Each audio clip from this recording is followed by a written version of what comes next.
Do you consider what's happening with immigration and our border itself, the security of our border, do you consider that to be a crisis or an emergency that needs to be addressed?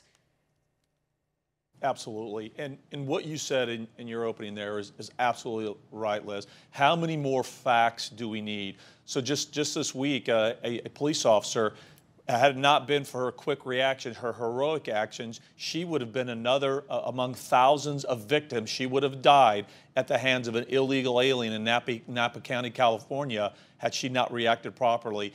And a criminal illegal alien that had been here and deported several times, just like the stories you just represented.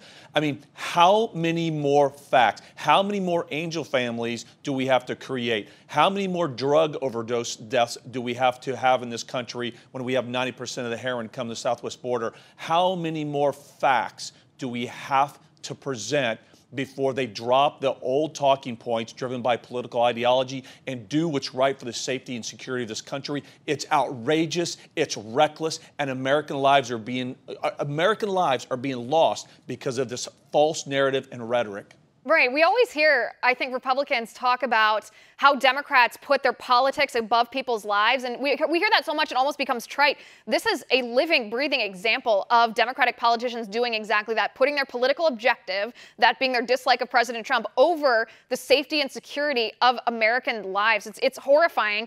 I want to get into some nitty gritties of some of these numbers. When in my introduction, when I was asking those rhetorical questions, well, how many get through? Because 500,000 being apprehended, that's great in and of itself, although, of course, I have quibbles with the catch and release policies that allow so many of those 500 apprehended to then be released into our country. What is the apprehension rate, though? Because 500,000 being caught doesn't take into account how many actually get across. Could you speak to that?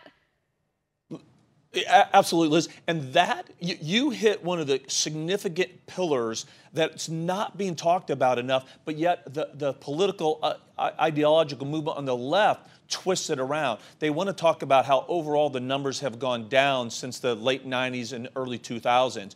But what they don't talk about is what you just did. The individuals who get away. And why do they get away? One reason why they get away is because 50 to 60% of our border is wide open. There's not enough physical barrier, technology, or personnel, and they're getting through. So the 500,000 we catch, 300,000 easier are getting through. Think about that. That's 700 to 800,000. That's bigger than the entire population of the state of Wyoming. How is that not a crisis?